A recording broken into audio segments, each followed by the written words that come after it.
This episode of Dana Being Dana is brought to you in part by What to Wear Collective and Bella Lash Studio.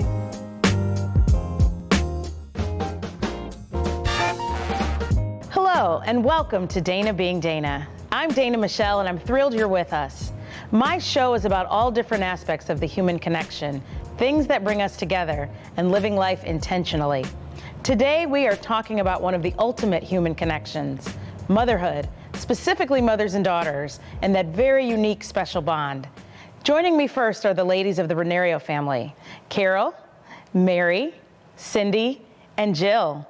Thank you, ladies, so much for joining us. Now is an incredible and interesting time for women, from the Supreme Court to the White House to the boardroom and the classroom. What were some of your hopes and dreams, Carol, for your girls as you were raising them in a time so different from now? Well, I think most of all, I wished for them that they would have more time with their families because of more modern conveniences today. I mean, not that they were raised in the 1800s or anything, but it just seemed like when I was a mother of three daughters, my days were filled with housework and shopping and cooking and not enough time with my girls. Yeah. Ladies, I want to ask you about Carol. How much did you know about your mother before she became a mom? I have to say that I know that she had very strong female friendships in her life, and that carried all through when she was a mom. And we were lucky as girls that we had lots of extra moms maybe that were part of our lives. And then eventually we became friends with their children and daughters. So that's been a really fun thread that has been part of our lives from, before she had us through literally today. And I think the other thing that was always impressed upon us was that she had grown up with her mom, her aunt, and her grandma all in the same household. So it was a very different upbringing in the city of Milwaukee on the east side. So to be raising three daughters in a more traditional family setting in a suburb of Milwaukee, it was definitely a different upbringing for us than she had had. Now, you ladies are all moms now. What is one thing that you appreciate about your mom that she was right about then that you appreciate now? I know the answer for this. She always told us, you girls don't realize how lucky you are to have each other, because she didn't have siblings. So she was right. As much as we fought back then, we now are so, so grateful and appreciative to have each other. Nice. Yeah. I agree with that. I also feel that she was very handy and thrifty and crafty. And anytime we wanted something, she would always say, oh, we could make that. So yes. She'd go to the basement and get yarn and fabric and whatever. And so we were the lucky benefactors of all of her creativity. Yes. Carol, what was it like raising so many girls? It was a lot of ironing because people ironed back then, and actually I still iron. It was fun because it was fun to meet all their friends. They had darling girlfriends who had darling mothers, and it was just fun to see them playing things that I don't think a lot of girls today play. They played dress up and makeup, and they had dishes and kitchens and food, and I don't see that happening today. Not that that's a bad thing, but it was just more domestic back then, I think, than today. Yeah. Ladies, don't forget about the dance routines. Yeah. Oh, right. Say more about that. Well, if we say more, she might want us to do one. So maybe we should. Anytime there was a family get together or friends got together, we would put together, and I was one of the younger ones, so I was just following along everyone else. But there would be dance routines to Grease Lightning. And I know Mary and Cindy remember some of the other ones more than I do. But we would have tickets and sell tickets to the show so that all the adults could come watch. So it was good fun, good times for sure. Would you girls say that you are most alike as sisters, or how are you different? Ooh. I think that I think our kids would think we're sort of interchangeable, especially when they were little. Yes. But I think that we each have our own strengths and talents. And it was kind of cool growing up because having an older sister, I feel like I was never told you have to do what Mary did, or I wasn't expected to do what she did. I think that was one of the other things I loved about our mom and dad. They always encouraged us to try whatever we wanted to do. There weren't any pigeonholes. I never felt like it was, we should have had boys in our family. I just never felt that ever. I mean, we were so supported in whatever we did, whether it was sports or scholastics or, being with friends, things like that. So I think that we've all benefited from that. And we're able to become our own individual people, but definitely have a commonality as far as how we parent today, for sure. What's your favorite thing about having sisters?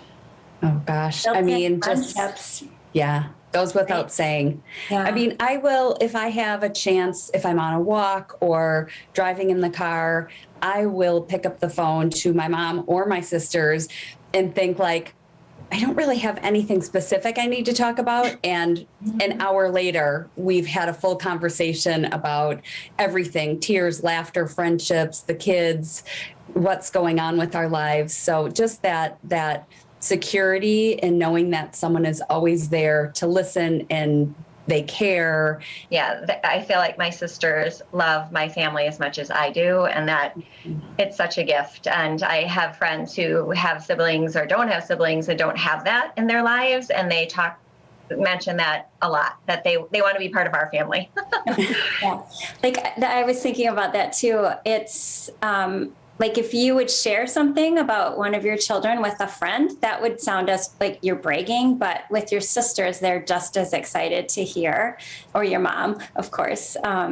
It's just the shared bond that is so special. What do you appreciate most about your mom now that you are a mom yourself? All the home cooked dinners. Oh my gosh.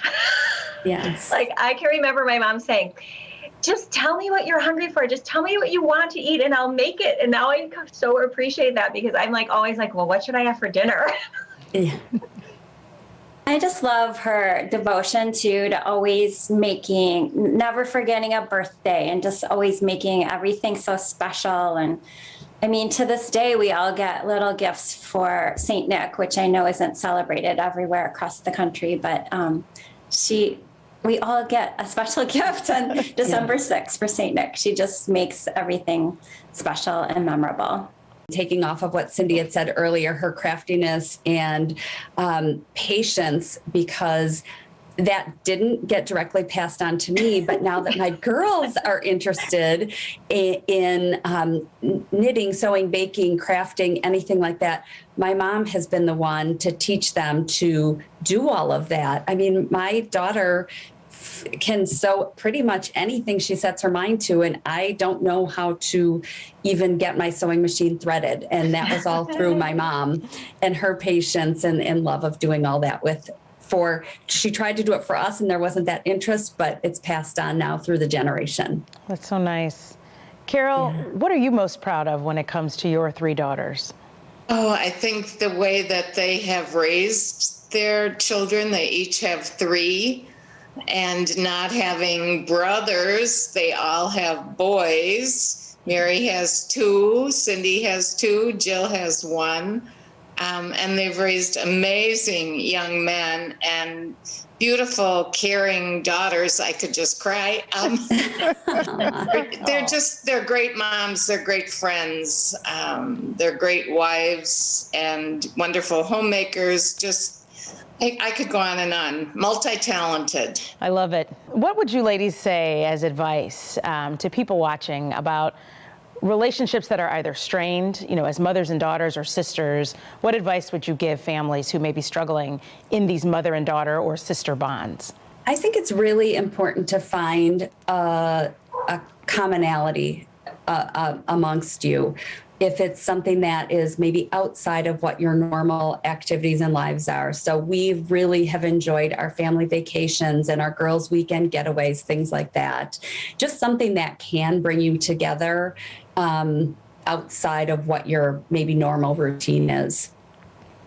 I think too, something I didn't learn right away, but it's such good advice to really just listen to your child. You don't have to feel like you have to come up with an answer. They just need to be heard sometimes, and that's the most important thing.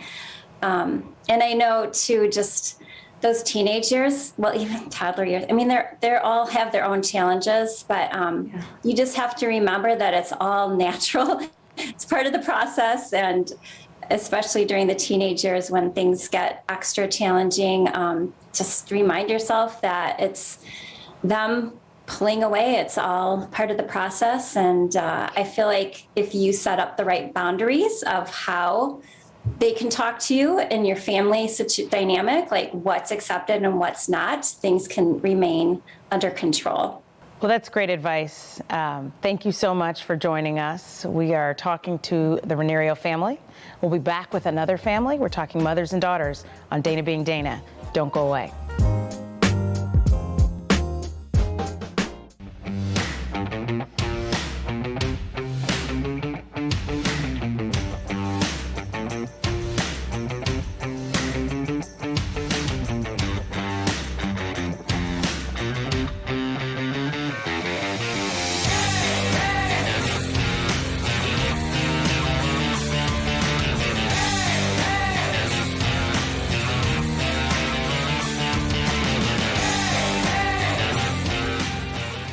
This episode of Dana Being Dana is brought to you in part by What to Wear Collective and Bella Lash Studio. Welcome back to Dana Being Dana, where we are talking to mothers and daughters. Joining me next are the ladies of the Hansra family, Manjeet, Preet, Nikki, and Rani. Hi, ladies. Thank you so much for joining me. Manjeet, I would love for you to tell us your story about how you came to this country and some of the hopes and dreams that you had for your girls as you and your husband were establishing yourselves here. Well, thank you for having us. When I came, I was very young. I got married in those days. A lot of people got married at a very young age. And when I came over here, it wasn't a culture shock because I had been to a foreign country before. And I did study in the convent schools, so I was pretty well versed in English. And so it wasn't too tough for me. Nonetheless, having an arranged marriage always brings the challenges. And but slowly the things were okay, and we got to know each other. And then the next year, my first daughter, Preet, came along, and she was the love of my life. Oh. And sorry. And my entire time went in taking care of her and, just playing around. And like I said, she was just heart and soul at that point. And we spent a lot of time together. And then slowly then our second one, Nikki, came along. And at that point, we had already bought a house, so she was our good luck charm at that point. Of course, then after that, Rani and our youngest one, Ravi, came along. And the girls, our expectations were for them to be together, and emphasis were on education. And we wanted them to be more independent at that point, so that the hardships that I had gone through, so that they will not go. Ladies, how much did you know about your mom before she became a mom and her story? You know, honestly, with my mom having an arranged marriage and then and getting married so young, I mean, frankly, as a teenager, we didn't know a lot about my mom growing up in, in terms of really who she was as a youngster. And, we would hear stories like her love of movies and, her being in boarding schools and, her father was in the military, and so her love for travel and being moved around, from hill stations and all sorts of areas in India where she was raised. And her dogs. Don't forget about the dogs. Yes, exactly. Good point.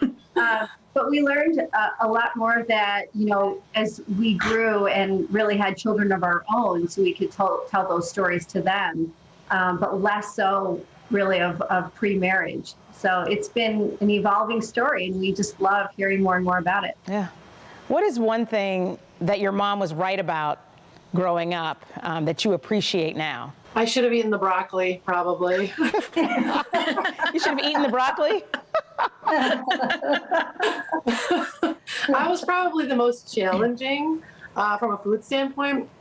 And it's funny now because she told me, after that she would hide vegetables in my food because I'd be such a pain when it came to eating vegetables or things like that.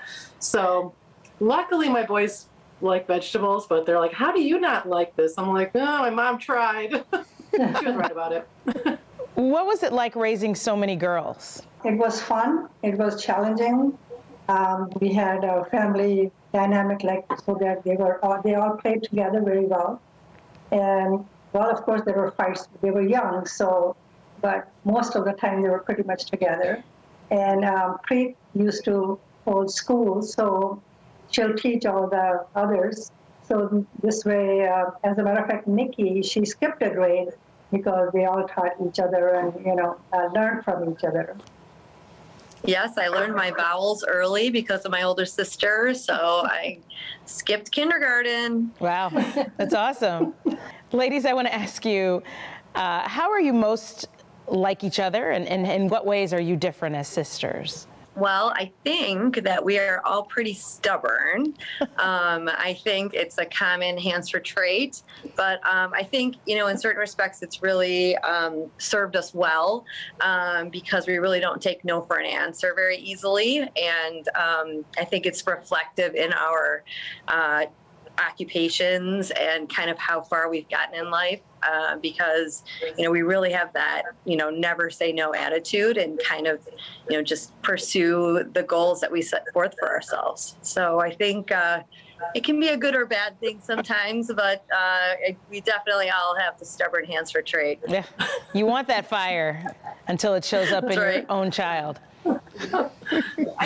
That's right. The ties that bind, though, our values are all so similar. I mean, with our mom and dad having such a strong work ethic, each one of us has really relayed that to our children and are making sure that, they're also thinking of the same mindset of working hard, contributing to society, really realizing the value of $1 and also, most importantly, the value of family. And being part of such a large family is such a gift. And for sure, I know that the combined 6 of our children are growing up as a super tight unit of cousins, which is exciting for all of us. Yes. We hold the Sunday dinners together before pandemic, of course, and every Sunday they used to come over to our place, and after that the girls started hosting, so it was a lot of fun, and the cousins were always together. And even now, if somebody says we are going on vacation or something, that everyone will say, well, is so-and-so coming along, so they want to make sure all the 6 cousins are together. That's right. That's nice. Manjeet, how have you shared with your daughters who you are as a woman? I think they see me as a role model, especially as I'm a very spiritual person. So when we talk about certain things, that comes through. And my love for them and for the grandchildren and for the families, and the dedication for the family. Yeah. What makes the bond between mothers and daughters so special? It's kind of hard to put into words for me. I think you share a lot of similar experiences, especially now that we all have become mothers. I think we, kind of obviously couldn't relate, and a lot of times couldn't understand why certain rules were there. But now that we're moms, we really say, oh wait, I think I'm acting like mom now, because there's just so many things that just are passed down because of that bond, that we all have together. Yeah. So I think our mom really led by example for us. It's not like we sat down and had a specific conversation. I think it's a collective, all of those conversations, her faith, raising kids, her cooking, which really brings us together, and that probably makes her the happiest. That's the gauge, is how the kids are doing. Did they eat? What they eat? Did they eat? Well, they ate great. That was always the big thing when they were taking care of our kids as they were smaller. But that's, those are her passions, and so we learned that over the years. And like Nick said, more and more as we are parents and going through all the different stages that they've gone through, and we appreciate her and my dad even more. Some days I'm like, I don't know how she did it with 4. I still don't get it. So I true. was probably the best one, but still, I mean. Ladies, in which ways do you act like your mother? I think one funny thing that Ronnie actually alluded to is that she has 2 boys, and I'm sure, we would have all sworn up and down that we would never be our mom in terms of, if you don't like this meal, I'll make that meal, and cooking 3 and 4 things, and I'm going to have 1 meal and that's it. And if you don't eat it, then you're going to go to bed hungry. And yet Ronnie will be the first one in the kitchen to be like, oh, do you not like that? It's okay. What would you like to eat tonight? And so I call it the short order cook. Yes. I mean, that's right.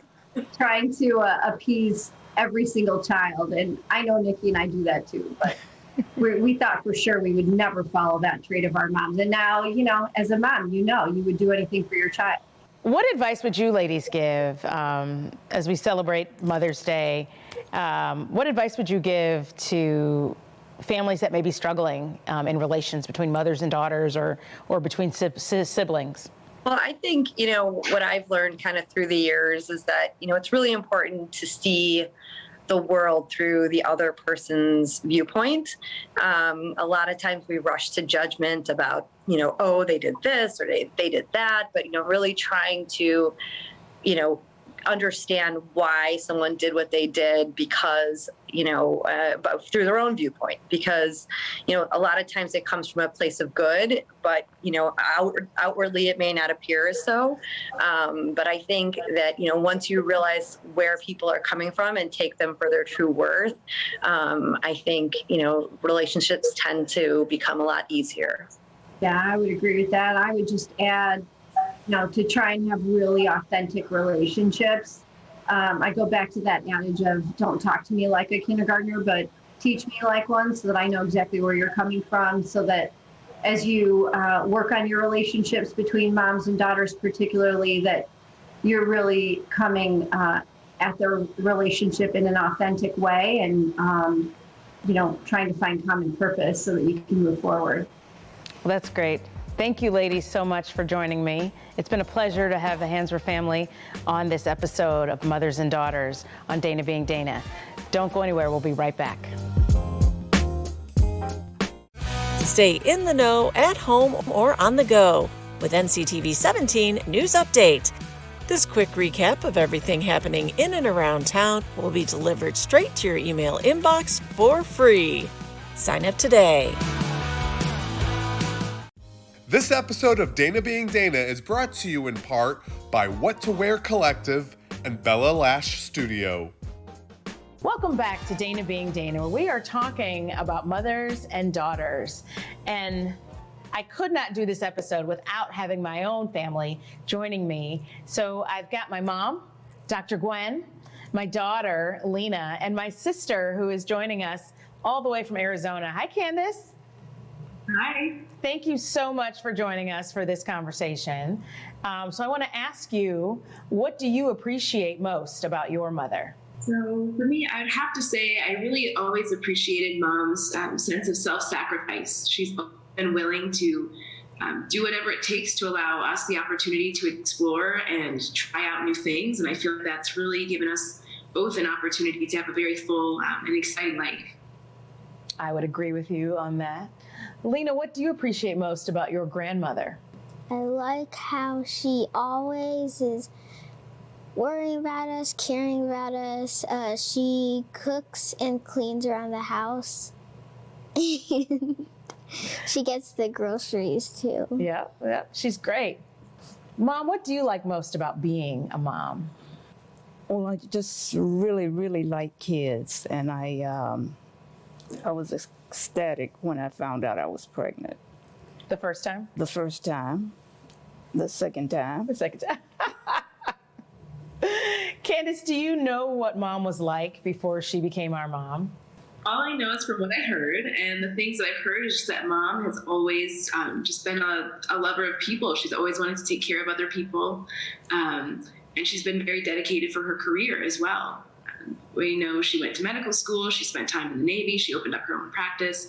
She's just always been a go-getter. Yep.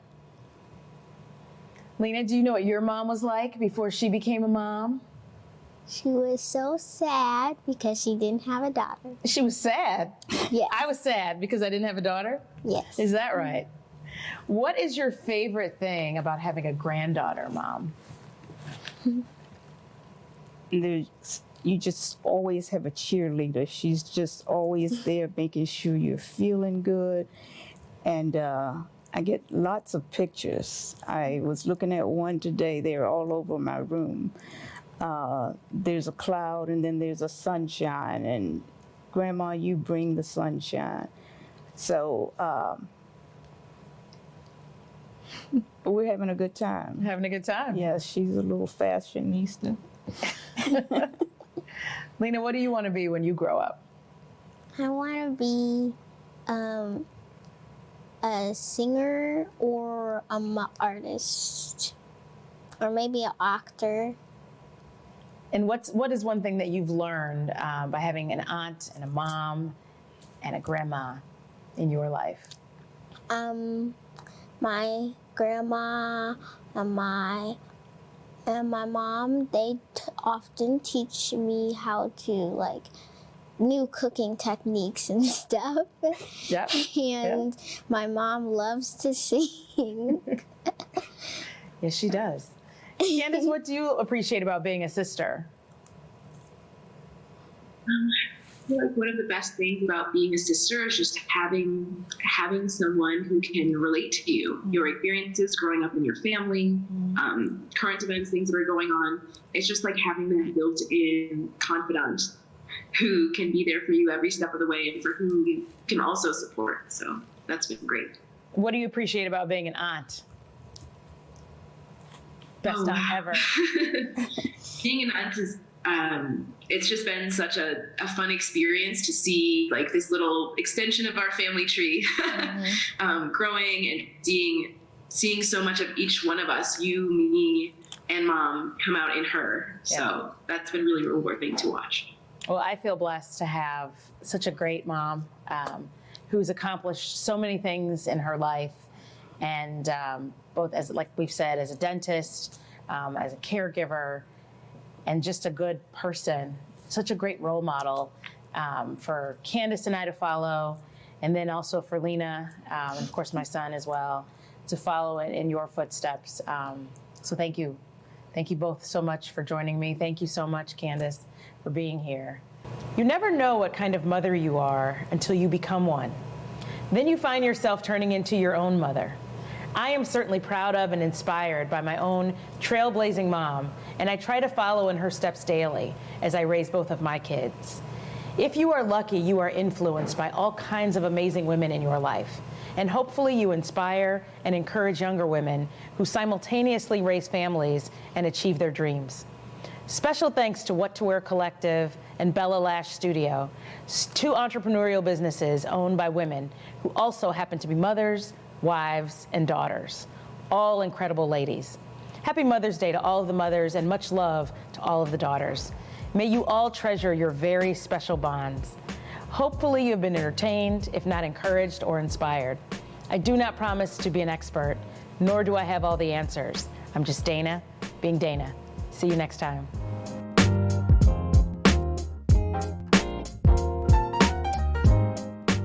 This episode of Dana Being Dana is brought to you in part by What to Wear Collective and Bella Lash Studio.